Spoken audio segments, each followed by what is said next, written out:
You are watching Access LaPorte County, Channel 97. Coming up next is the October 16th, 2024 meeting of the Michigan City Parks and Recreation and Mayor's Office Workshop. You can find more information for this meeting by visiting www.accesslaportecounty.org. So thank you, everyone. We are going to start this joint workshop between the Park Board, the Mayor, and the City Council. Tonight, we'll be talking about the current conditions of the fountain at Millennium Plaza. If you picked up one of the reports, it's kind of tells you when the fountain was built and how we got here, why it's under the park's jurisdiction, and what the current conditions are today. So we did hire Haas and Associates to prepare a preliminary assessment of the fountain and give us again, preliminary cost estimates on either demolishing the fountain completely or a complete overhaul rebuild, because the current fountain, it's just beyond fixing. So it has not been operational for the last 2 years. I think Pat and his maintenance staff limped it along a little bit last year, but it's just in the condition it's in, it's beyond spending money on. So that's why we wanted to bring together everyone tonight and also get the public's input on this, because Walter John's here tonight. He has a lot of fond memories of the fountain. So we just wanted to give all of our residents a chance to voice their opinions on what direction the city should go. Tonight, we will not be addressing like financing of any type. I will tell you, like, the city, or not city, the park does not have the budget to do either option. So we would be looking for funding assistance. Either way we go. So I think I would open the floor up to the mayor first, if you have any comments. No, I just wanted to make sure that I heard the comments and saw the proposals. I know I've had some of this information, but I know that operationally there'll be a continued expense regardless of which option that we go with. So is Mr. Wright gonna talk about the options? Okay, because that's really just want to make sure that the public has the information on what it is. I think we should talk costs a little bit, just at least to share what that is with the public, so that they know what the price tag is for the options. I think that would be necessary as we move forward, because I think that impacts how people, what they think should happen or shouldn't happen, or what the next steps would be for funding. So I think it's important that we share that information. Thank you. So the preliminary estimate to completely rebuild the fountain, again, preliminary estimates. We do not have drawings, specs, or bid documents at this point. So that estimate is $440,000. The demolition is $137,000. And keep in mind, with the demolition, a lot of people are like, yeah, I could tear that down tomorrow by myself. Well, there's electrical systems, there's plumbing systems, there's things that need to be de-energized and properly terminated. So it's not just getting rid of the concrete structure itself. So Haas and Associates did the assessment. Jeff Wright from Haas is here tonight. So let's see what Jeff has to say. And then we'll open it up to just kind of informal questions, comments. Jeff Wright, Haas and Associates. I'm glad it's kind of informal, because I didn't prepare a formal presentation of any kind other than what's contained in the four corners of our assessment. We were contacted, I guess just a little history. I'll just kind of highlight some of the things. We were contacted by the Parks Department to do the assessment. And the thought was to look at two options: one, to demolish what was there, and the other was to bring it back to approximate original operating conditions. And as we did that, as we went through that process, the approximate operating conditions, we identified a couple of things that might simplify the operation a little bit that could be incorporated if it was the board's desire to move forward with, bringing it back to full operation. And then the demolition part is exactly that. You touched on a few things, Shannon, about, it's more than just knocking down the concrete and tearing out the pieces. There's a lot of systems that need to be like de-energized properly. Wrecking out the foundation or the fountain proper isn't too bad, but there's a lot of concrete pavers and whatnot that would have to go back. It's more than just demoing what's there. It needs, if you're going with the demolition, it's of course a lot cheaper to demolish it and walk away. It's a little bit more expensive, to repair it. The numbers that we put in the report are very kind of preliminary without knowing what the final choice is going to be. We can kind of identify the demolition pretty close because we know the fountain's there. We can see everything. It's going to cost this much to do that. It'll cost that much to do that. So refining the cost on the demolition, I think that's still a high level number, 30,000 foot view looking down, but a little more refined conceptually than repairing it and bringing it back to approximate original operations. And so, it involves a lot to bring it back. There's the lighting, the pumps. We were just talking about proper environment inside the control room. It gets warm in there, and there's electronic circuitry in there that probably some environmental controls would have to be part of that. We don't know what that is at this point, so it makes it a little more complicated to refine closer in on the what that total bring it back to original operation costs would be. So I don't want to hijack the meeting. That's an overview of the report. 1, restore it. 2, demolish it.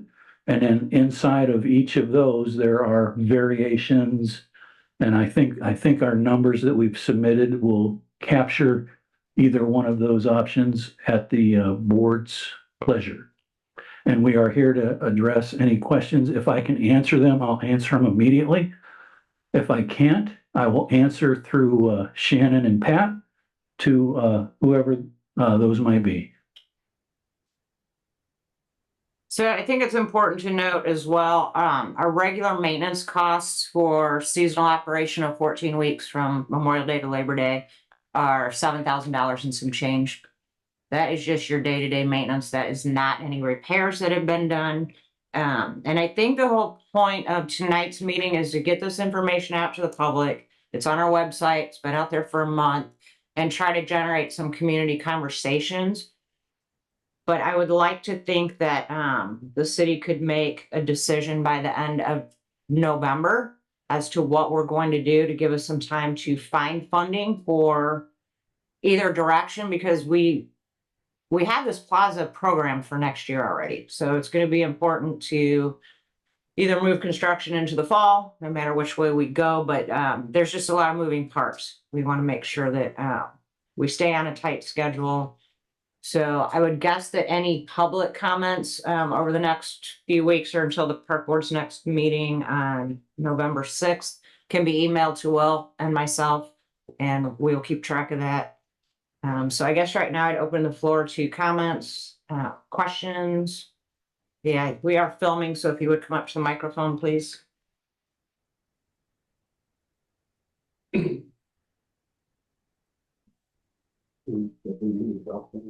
Sure, Mr. Kozlowski, tell us who you are and what you do, what you know. Good evening, everyone. Don Przybylski, City Councilman at Large, President of City Council. So, I want to take this in a different direction and not with the, fountain that we have there.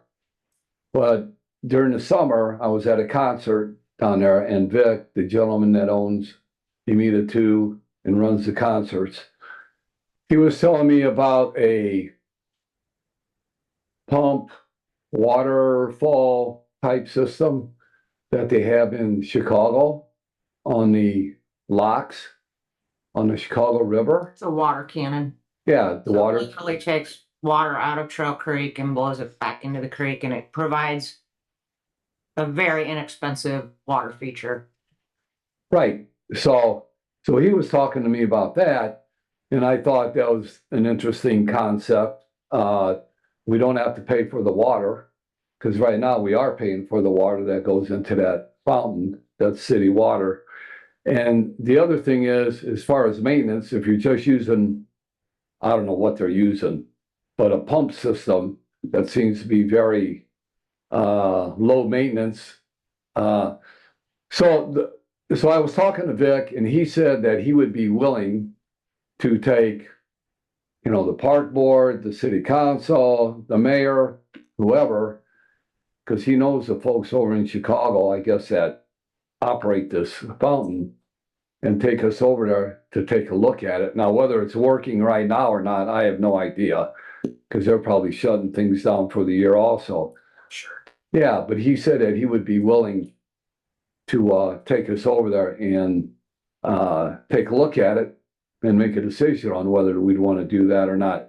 So that might be See online, like if you wanted to see it, I'm sure they're winterizing all of that right now, but like if people wanted to just look up a video of what it looks like. Yeah, but my point is, could we reach out to Vic and say, hey, Vic, we're interested in this. Would you want to get, because he's got charter buses. Yeah, and say, hey, can we set up a date to take a ride over there just to see what this thing looks like? And he can contact the proper authorities to say, hey, folks from Michigan City are coming over. They want to take a look at this system, and at least give it an option before we have to go out and spend $500,000 or $450,000 on what we're doing here. And once we do, if we do go and put this fountain back in service, we still have to come back and pay for the water that we're using. Now, I don't know what the cost is on an annual basis to run that fountain, but I know we got away from the splash pad, right? No, we went to city water and got away from the treatment of water. So I want to bring that to the attention of the park department. Get a hold of Vic, see if he can set something up, or if he wants to set something up, we'll take a ride over there and see what they have. Yeah, we met with him as well as a stakeholder, and he'd mentioned that same offer to us. A couple of things that I see with that in Trail Creek. Number one, that's a navigable waterway under the jurisdiction of the Coast Guard. So just blowing a water cannon out into that path of travel may not even be allowable. Number two, as a superintendent, I don't want another water feature in Washington Park. You don't want to what? What did I you say? don't want another water feature. They are so expensive, and a water cannon is not a fountain. So to me, it looks cheap when you come in over the bridge. But I mean, we definitely can explore that option because it's came up on several occasions from different people that we're going to take the fountain out. Can we put a different water feature in? So yeah, that's always an option. But yeah, I can ask if he wants to Yeah, get together a tour. And he has really nice buses. yeah. I think it would be worth the trip just to see what's over there and give us another option. And I know, you know, if this goes forward, we're gonna be coming in front of the city council trying to appropriate $350,000 or $400,000. And yeah, money's tight right now, so just trying to look at the best economical avenue to go with. And I know that, you know, you're thinking the same way. So, all right, thank you. Thank you. Walter? Hi, everyone. My name is Walter Johns. I'm a resident of Michigan City, 32 years. Very proudly to say. Washington Park has been a part of our lives. And for a lot of days, there's a lot of enjoyment. Like Ms. Easton said, there's a lot of great memories there. And that fountain has one. Since it's been there on real hot days, me and my family will go there, spend 3-4 hours. At nighttime, when the lights was lit, you go over that bridge. And we're here to say too that Washington Park brings a lot of income to Michigan City. And to take away something that's very beautiful with that park, I think that's not right. I think if there's a will, there's a way. And I'm more than sure that the residents of Michigan City would agree to that. Okay. I understand 400 and some odd $1,000 is a lot of money. But I did a little research and a little homework. There's a fountain that's in front of Ames Field. And we got in contact with the engineer that built it. He uses the same water throughout the year. When it shuts down, it filters the water. Then the next day it goes. It uses the same water for 1 year, then it's winterized. Okay, I know that Shannon said that they pay a bill. Well, if we make that system, you don't pay no water bill and you don't pay no sewer. Okay. And to look into the picture of the whole necessity of this fountain, there's people that I spoke to that I'm going to say completely a bank. And I told this lady that runs the bank the situation, and she said she'd be more than glad to make a fund, but they'll get it tax deductible. See? And she also said, I'm more than sure, Walter, all the rest of these banks around here will do the same. And there is that maintenance throughout the year, but we'll find ways to take care of that too. We know that Washington Park costs us a lot of money to keep it going. We realize that, okay. But to take away something that's been a part of our lives that we enjoy, okay, we get a lot of people come in town from all over to Washington Park, especially for the fishing. Okay, I do a lot of fishing in Washington Park. But the thing is, I stand up here for the rights of that park because I care a great deal and I love that park. In the midsummer, when you go in that park and have a barbecue with your family and everything, that's priceless. Okay. And to take away something that's a part of that park, I don't think so. I think we could try. We at least could put our best forward and do what we can do to keep this going on. Okay. Shannon brought up one issue to me that their building that supplies the system, the water, is not even ventilated. And she went into that building one time and it was like 125 degrees. So that doesn't make that equipment run better or last longer.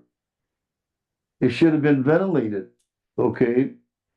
And Shannon also told me and Joe Doyle, and by the way, Joe was supposed to be here, but he's not feeling well. That's why he's not here.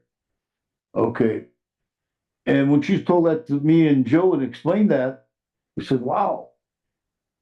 Now, the people who built that Shannon, that fountain, was that a company that builds fountains or just individual? I don't know who had the construction contract. How long has that fountain been there, actuality? It opened in 2020 I mean, 2000. or 2000, sorry. Opened in 2000. Okay. So that's what I like to, express myself. And I like to say something, I'm not meaning nothing. I see that there's a stage there now and tables and everything. And that's like it takes place, is that like a A music, it goes on how often? It's a summer music series. Friday, Saturday, Memorial Day, Yeah. Labor Day. Okay. Is there complicity because the fountain is there, kind of that, or anything like that? Comcast thinks it's right in the middle of the plaza. Right. So by the fountain not being there, they could put a lot more tables, correct? I can understand. All right.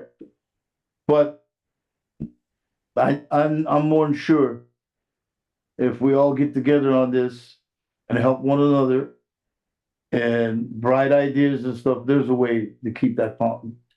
So just so everyone knows, I've talked to Walter on several occasions about the fountain, and then Joe Doyle came in last week, and we did discuss if it, if the city's desire is to move forward with doing something with that fountain, it's a total rebuild, in my opinion. We have got to go out and find something that's efficient, that still looks good, that can retrofit into the plaza. But the way it's currently set up, it just doesn't work. Like Walter said, the pump house has no ventilation. There's no dehumidifier in there. It's got electronics and chemicals. So add those four things in. What does that say? Corrosion. Everything is corroded. Everything. Shannon, I want to ask you this. Say, for instance, that we come to a decision accomplished to keep the fountain. Does the whole fountain needs to be total start up from the ground up again? Or can we use the same basic? There's probably a lot of components, a lot of the underground that could be. Yeah. Bring the engineers up. No, I guess my question is, so when you say water, so are we paying for water now? And what does that cost? Don't know. Do you know what that is? Circulated. Basically. So the whole area is under one water bill. Ideally, the fountain recycles. Okay, so it does. Be down there. And So it is a closed loop circuit. So that's what I was thinking. It is closed loop, so it's regenerating the water over and recycling it. yeah. Correct. It's not dumping in like the splash park. and- Right. Okay, so it is a closed loop system but because of the way we ventilate and the corrosion, all that, it has to be rebuilt. My question will be, does it have to be in that same spot on the plaza? I mean, if we rebuild it, we can move I'm- the infrastructure anywhere. See, my point, I'm like, if we want the fountain still and and it could be moved or possibly made a little bit smaller or use the same, just like we do with other things, you take bricks and you use them and reuse them and make sure that you keep the historic value. You could do something like that. Does it necessarily have to sit right there? We're gonna use the underground electric and plumbing. Yes, Because that's gonna be your major expense. right, it will be. And I think, Structure. and I haven't, I've spent, me and my kids spent a lot of time down there because it was free, so that's, we did. When they were little, I would take them and their friends down there and we would just sit down there and hang out and the lights would be on and play music or whatever. But, I'm not sure how iconic it's become because it hasn't been working and it's been so inconsistent. And I guess it'd be nice to hear from more people from the public. And even hear from Vic and some of the people who go down there on a regular basis, also from the museum. I don't know if anybody talked to anybody have they said anything or? Yeah, I did reach out. I have not heard any comments back to them, but they Okay. got the assessment report. Okay, so they have it. But I think that would be if it could be simplified where the cost, no matter what, it's going to be an upfront cost. I mean, it's going to be expensive. And I think that's a whole nother thing. And then the timing to do something like that. Can it be repurposed? I don't know. Like you said, you would like not to see another water feature. But I mean, as a replacement. as a Water replacement. cannon to replace a fountain. Okay, I see what you're saying. Okay, To me, it's very low class. Okay. Especially in a front porch of the park. Yeah, it is. It's the entry gateway. So, all right. But that, I guess that would be my only thing is, it appears that we didn't look at some things when it came to ventilation and all that, because I wonder what the life cycle would have been, how much longer the fountain would have lasted if those things were handled up front. We probably won't be talking about it right now. Probably functional with minor cost every year. So, I think we just need to weigh all that and try to reach out to some more stakeholders to see how they feel about it. Thank you, Mr. Wall. You're welcome. So the question was, I didn't hear it. What is it you guys' monthly bill on the water and the sewer? You guys have, I don't have that off the top of my head. And the fountain it's connected to everything, so so it's not just for it, it's it's for not all. separated. Gotcha. So I Now I can't understand really- that part. Exactly. Okay. It's not metered by itself. So thank you for hearing me out, and I'm gonna keep in contact with Shannon, me and Joe, and whatever we could do, keep our best foot forward and go on from there. Thank you very all. much. Any other comments from council, public, park board, Big D?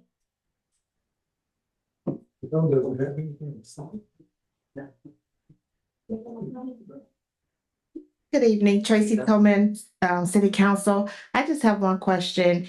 If the option to demolish come to fruition, what will happen to the memorial bricks? Will that disrupt any of those and will they be displaced? No, so we've discussed that, the bricks would stay in place.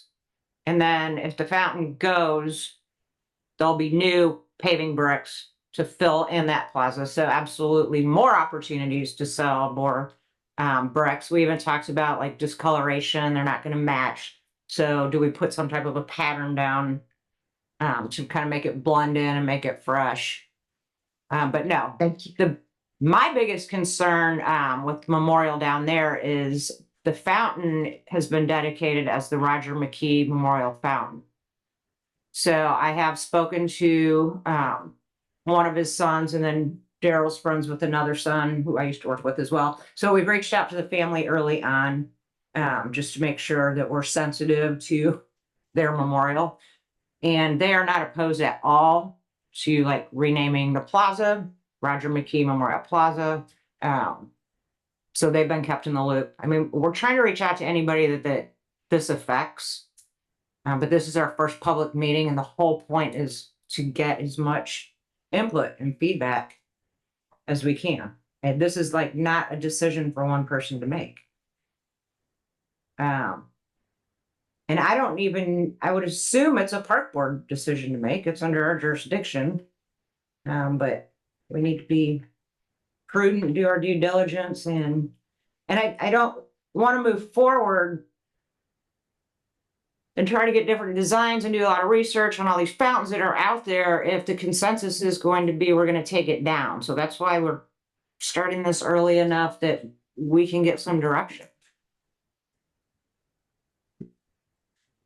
Hi, Scott Nolan, Torrent Kenwood Place. Couple things. I think we probably all agree it's somewhat shameful that a municipal investment of this nature didn't last barely 20 years. This is a centennial fountain. It was our millennial fountain and apparently memorial for someone I'm not familiar with. But that's how we got here. I mean, we're here. So we're not going to be a dead horse, but it is somewhat shameful that a municipal investment didn't last. It would seem to me water in a fountain is just somewhat minimal use. It is recirculated. You have evaporation and wind loss. And I'm not sure if we don't charge nonprofits for water in this town, but I'm a little shocked that we charge ourselves for water. I know we have budgets for their department and this department, but if we don't charge churches for water, I don't know why we're charging the park. Certainly for that area, but the water fee should be somewhat minimal. I would point out to Mr. Pizbolinski's idea, it's great to have new ideas, but the Centennial Fountain in Chicago is a lot more than a water cannon. It's a major waterfall water feature that has water cascading. It's huge. It's as big as this podium. Are you talking about Buckingham? No, it's called a Centennial fountain that has the water cannon that goes over the Chicago River once an hour. Okay. It was also broken and they just repaired it themselves because water features in this climate are just really a pain in the butt. But is that would be, that's a $20 million fountain if it's $1. They were just talking about just a can. Yeah, I understand. But that's an entirely new thing. So we're talking, and let's be real, if we've gotten a $30,000 view of $500,000 to fix what we've got, it's actually gonna be $1 million. Let's get real about it. You know, as far as the HVAC in the equipment room, there's a relatively simple solution, you know, mini split system, which wholesale are $3,000 plus installation. So municipal prices, we're talking a little less than 10 grand. But, you know, then you've got conditioned space for the electronics. We've got hobbyists nowadays who do these incredible light displays for Halloween and Christmas. So the control boards are probably cheaper today than they were 20 years ago to do. You know, pumps and valves aren't that complicated. Pumps live in water so they don't overheat. They last a long time. You know, so we could get creative with, you know, modern controls. I don't understand how a fountain itself, I read the Haas report, where the fountain is not salvageable. It's cracked, the capping stones aren't salvageable. You know, so we essentially have to build a new fountain. Clearly, the most economical thing to do is pull it out and lay down new pavers in a new pattern. I think that would be a very, very bitter pill for the city. If we have to rebuild it, we have to rebuild it. But let's be creative about it. It should, you know, electronics are cheaper than they used to be. Control systems shouldn't be that expensive. It's not that complicated. It's a fountain that goes up and it has some lights. It's not the Mona Lisa, you know. So it's probably going to be $1 million. I think we should rebuild it.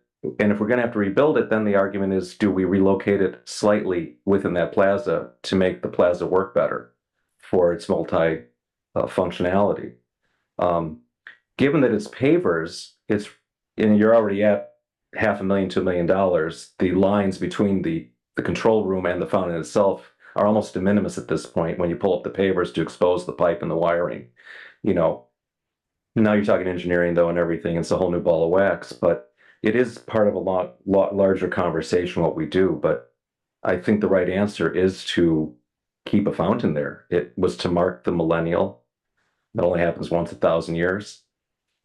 Where would you move it? So I'm a little confused as to. Maybe it's not, it's wide. I'm not saying move it. I'm thinking maybe it's tall. Like, And my idea would just be maybe closer to the head house to one corner or the other, somehow opening up the plaza, but it's generally in the same space, Right. using the same control house. I agree. I'm not saying necessarily like pick it up, and move it somewhere else, but you know, even how big it is, it doesn't necessarily, you see fountains that are taller in, you know, less minimal in size and scope. I'm not saying necessarily, like move it across the park or something. It's nothing like that. I was just from a perspective of how we're utilizing the space now and how many people come down there, you know, some of that and, you know, the control and how far it is from there. Maybe there's some options, not saying that, you necessarily have to move it like out, you know, on the edge or something. right. I wasn't I saying. think it's important that if we have a fountain that is clearly visible going over. Oh, yeah, it has to be. I mean, or it has to be fantastic enough that it's tall enough that, you know, not Can't necessarily. miss it. Right.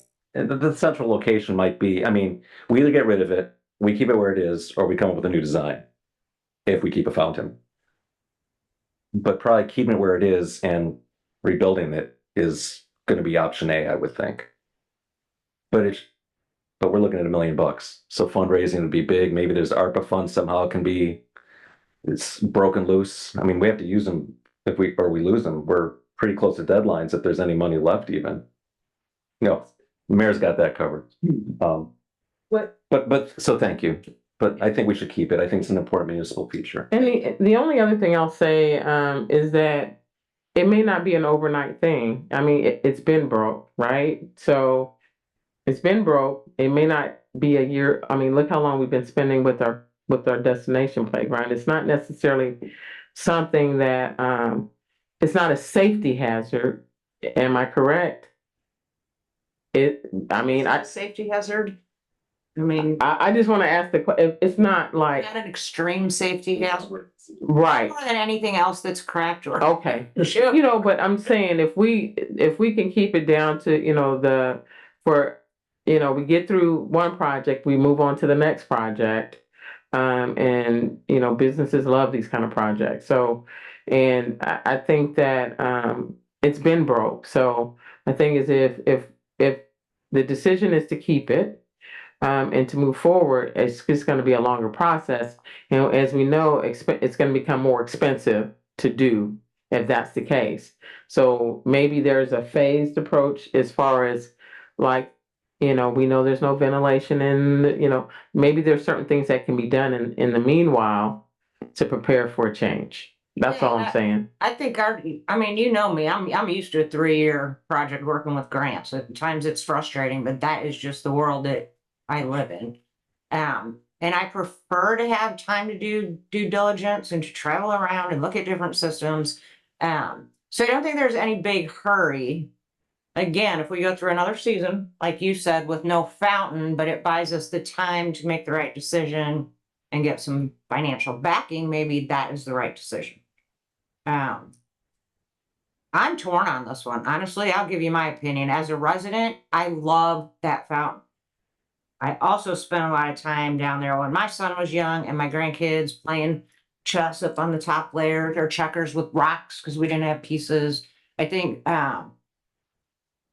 it's a spectacular feature when you're using that park. And I step over here and put the superintendent hat on. I'm like, it's a nightmare. It's a money pit. But if there's ways, So I'm torn. there's ways that we can correct it not to be a money pit Right. and function, that'll be great.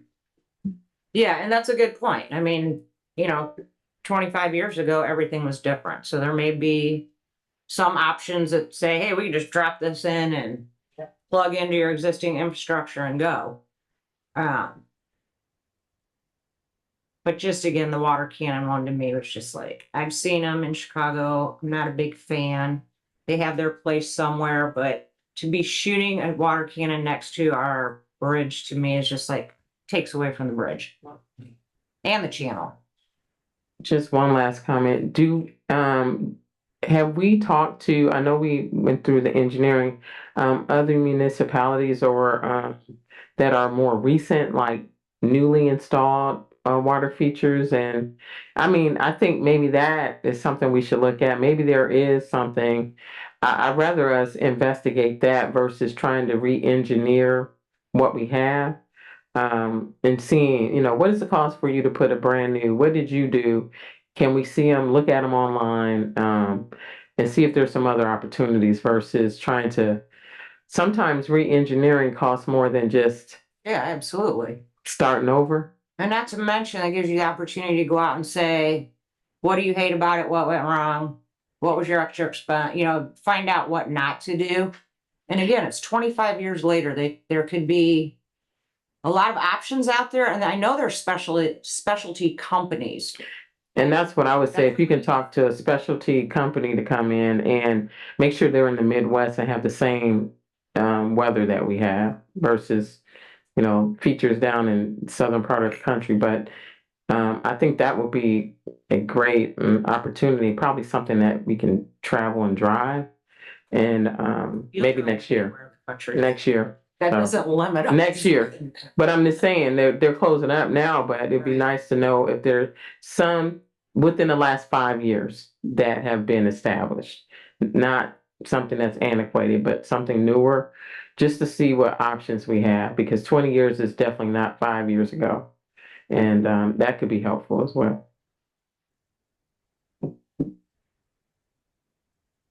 Just a couple of comments. Our report was kind of limited because there are a lot of things that can go on. We were kind of tasked with just the demo and bring it back to operational status that it was originally. And so we targeted that because there are just so many other options.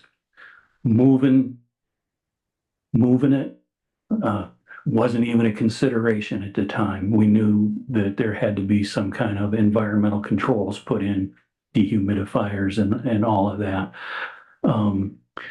The other comment I think I would just state would be maintenance is huge. Maintenance is huge to keep the facility functioning. It's absolutely imperative that it be done. I don't know if the Parks Department folks are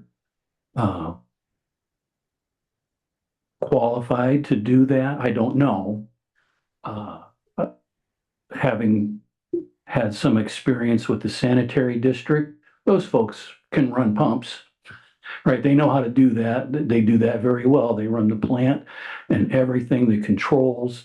And I don't want to hang the sanitary department with maintaining the pumps. But as a department, they're pretty close, right? And running a very close second, maybe the water department, very close second pumps and, and whatnot. And I throw those out just simply for consideration. And then the other option, just sitting here thinking, is a third party to come in and handle that. And I just put that on the table, that's all. Points. Any other comments before we wrap up? So again, I would like to invite the public, anyone, to email myself or Will Walker with your comments, and we'll continue to compile those.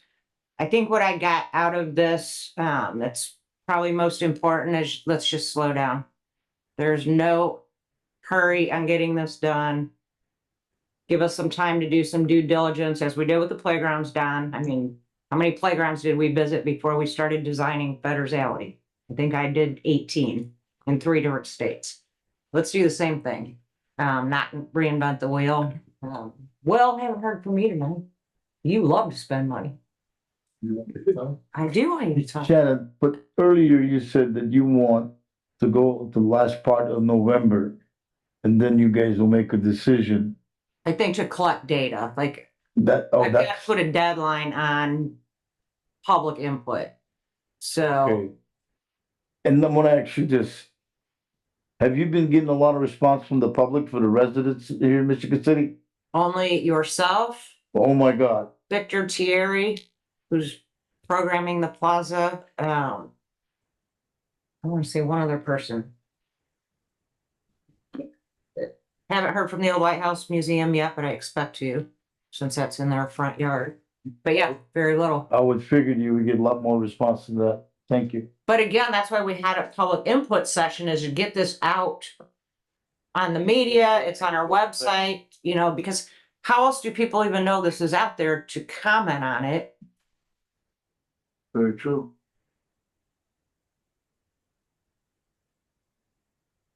And to piggyback on what the mayor had said, as far as the financing behind this project, and whichever way if the park board decides to move forward to rebuild the fountain, whether it's in the spot it's in now, or if it's going to be moved 15 feet or whatever, that's fine. And, and if the sentiment is that's what the park board wants to do, then we have to prioritize the projects, because right now we're trying to get the destination playground up and running.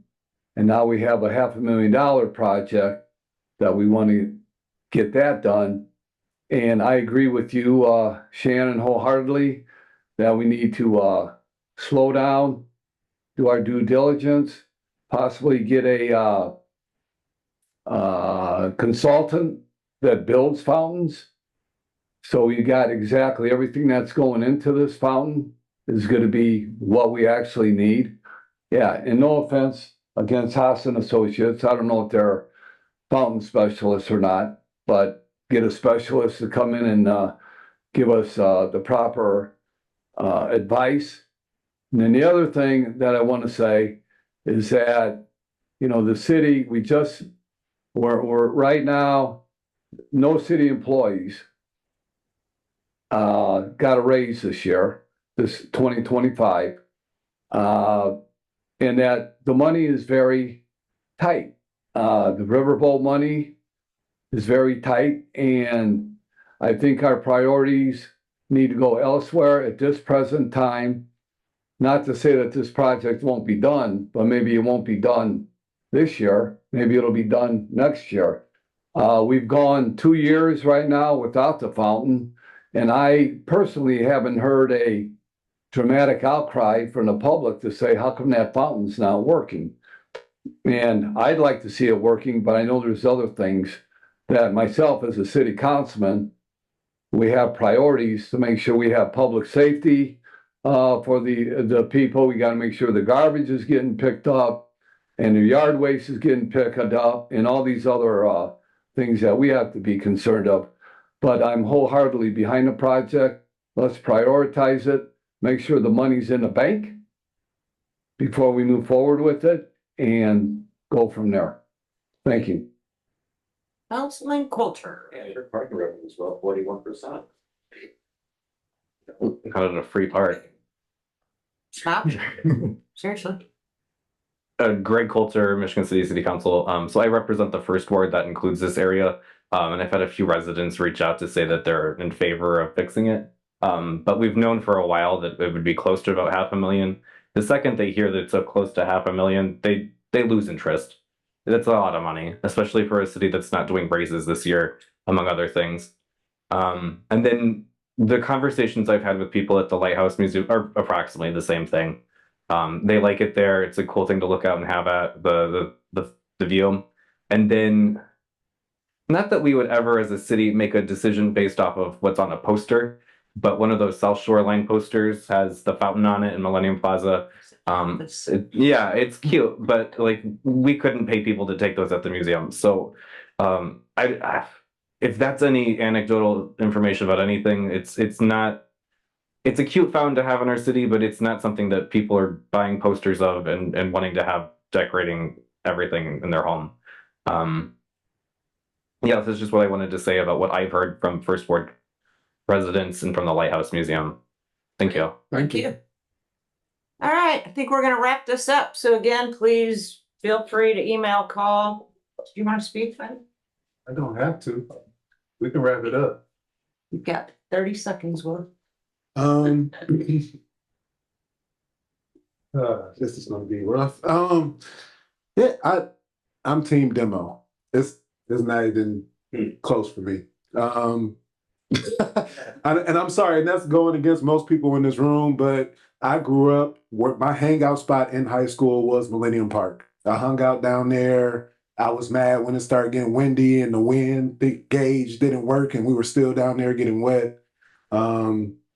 It's been more in the way I ran circles around it a lot, not even really paying attention to what it was. I never knew that there was a dedication to somebody. I've never seen it before. And it's not that I don't sympathize with everybody who cares about it. And I wouldn't make a decision based off of what I feel about it. But in my mind, demo is the way to go. And I'm not saying that I'm right or wrong, but that's just me. Thank you. Everybody has an opinion. Exactly. All right, thanks for your time, everybody. Stay warm out there. It's supposed to be 70 by the weekend. Good way to end.